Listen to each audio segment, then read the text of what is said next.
Hymns against the blue. The storms were building, waves whipping and whirling into a spray that had been constantly battering the cliffs. Winding pathways were made more perilous, turning casual walks to worship into dire tests of faith. Much of that faith was renewed at the Cylean cathedral, a nest of chambers dedicated to worship, study, and assembly. On their way to the cathedral now, a coven of powerful witches marched along the paths, warding violent waves from their path with apathetically woven spells. "Shall this be fruitful?" Latricia hummed to herself.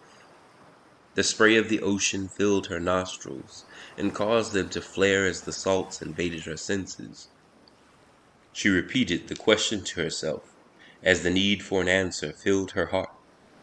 As the women wove their final spell to push a sheet of angry water from their path, there was revealed the entrance to the cathedral, and in its doorway, at some portion of the hall's candle-dim shadows, stood a man draped in blue and gold robes. He moved through the shadows slowly, each step revealing that he was not alone. Men and women in white, with long veils and circular blades guarding him. Each of them wore a peculiar red-tinged shawl of fabric that caught the ocean breeze. The man in blue, the cathedral's abbot, Geddes, motioned to his entourage to stay in the corridor, and each of them softly halted. Their voices lifted in the old man's shadow, forming prayers of protection and insight. They formed a barely tangible shield of white light that looked like a soft mist fallen freshly from the sea spray. The man paused as he got within a couple of feet of Latricia, his weary eyes taking in the witches as a complete picture rather than individuals. Caution relaxed, and his face produced a gentle smile as he extended a hand in welcome, wrinkled and shaking, but strong. Latricia allowed her own hand to meet his. Both of them stood there, smiles and kind eyes painted across their faces. "It's lovely to meet you. Geddes, was it?" the regal witch confirmed, his wrinkles folded into a confirmatory expression of joy. "We welcome the Coven of Winter." He extended both arms to the coven, gesturing them to hurry in out of the storm, and they gladly complied. As the coven was led into the darkness of the corridor, they noted just how dark it was. One of them reached out, allowing her hands to cautiously caress the paint. It felt rough, almost jagged. Maybe the walls themselves were roughly finished, and the builders had merely painted this deep black over them. The darkness of the tunnel was soon broken, illuminated by chambers cloaked in candlelight. It was as if dawn was trapped in these rooms, arrested to light the pages of their scriptures and hymns. The warmth of color from the candles spilled over into the tone of the choir's voices. Rain pipes, multi-tubed pipes with beads of water and air, held their gentle notes with a soft humming. The witches felt a wave of reverent relaxation fall over them. The magics of their music lulled them into a sense of comfort and opened their ether to the holy magics. Each of the witches felt a wave of light ether fall over them, trying them, and attempting to purge them of darkness. Latricia laughed. "What manner of witches do you believe us to be?" Geddes turned, smiling with a sense of slyness. "This is a baptismal hymn. It cleanses worshippers of dark ethers." The witch raised her hand, analyzing it and covering her mouth as she chuckled. "Do you think we will lie?" Her tone was soft at first, but grew into something vicious, multi-toned and pointed. We are the emissaries of Mistress Winter. We have become her property, extensions of her will. Geddes perked up, listening with a careful study. Mistress Winter is the embodiment of the vestiges of winter. All of your solemn reflections, your depressions, and the pain of loss and death, those things, they belong to her, stated the witch as she toured the room. Humans, you experience pains and loss, and my lady comforts you in her ether.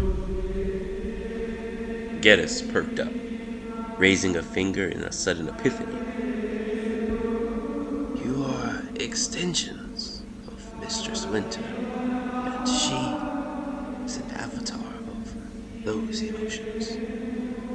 His brain followed a thought around the room and dropped him over an overwhelming cliff of realization.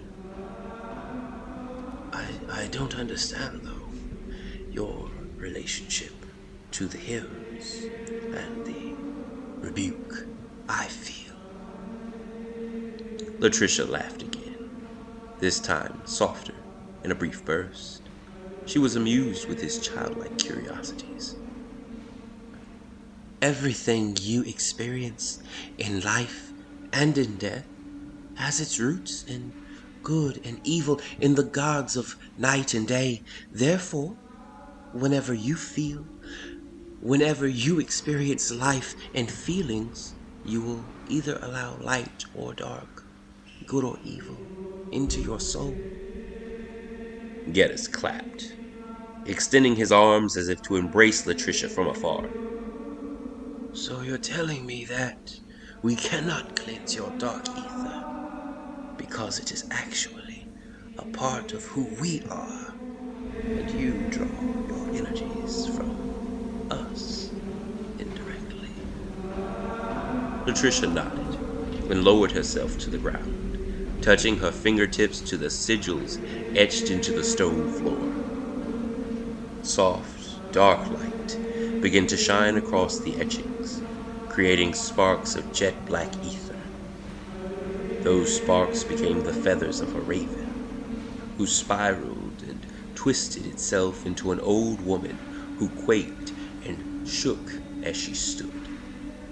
Her tired eyes and white hair, body covered in older robes and bare feet muddied with the dust of the crossroads, walked through the dark air and smiled as she stood face to face with Geddes. His knees buckled and his heart began to race. All at once he felt a weight descend upon him, and his mind began to race. Thoughts of his mother, lost during the early years of his life to a Lemurian raid, filled his mind. Vivid memories of her body being mangled and dashed against the rocks of the coast, the blood in the water being washed out to be forgotten, tied themselves around his neck and cast him into those same waters. His eyes, that had before shown kindness and a gentle nature, now were filled with fear and fatigue. The old woman reached out to him, caressing his chin and standing him up. Her touch felt warm. It brought him back to who he was and who he wished to present himself as. Your feelings of loss and darkness don't come from me, child, the old woman chided. I help you bear them. I share the load and make your life sweeter by sampling the bitterness. Geddes recoiled into himself. His skin went cold and his vision blurred from shock. He noticed the witches bowed and silent before the old woman. Also, the way she regarded him as a child, as something in need of guidance. His fear spread to the men in white, causing them to revert to what they knew. Two of them raised their weapons and charged at the old woman. She barely acknowledged them. Her hand quickly dashed along the ground, instantly weaving an arcana. The warrior priests immediately dropped to the ground, writhing in madness and screaming until their mouths bled because they'd opened them far wider than humanly possible. "What manner of attack is this?" shouted Geddes. He watched in horror as priests he had watched grow and mature through the joys and hardships of life tore themselves apart in a roiling fit of lunacy. "This is no attack, child," the old woman began calmly. "What is your life but suffering and madness? Do you know how much of your experiences in pain have been shared with me? How much you have been guarded?" Geddes frantically searched the room, finding horror in the faces of the choirs. "Child of mine, what feels to you like an attack is merely the result of me allowing you to shoulder your own burdens.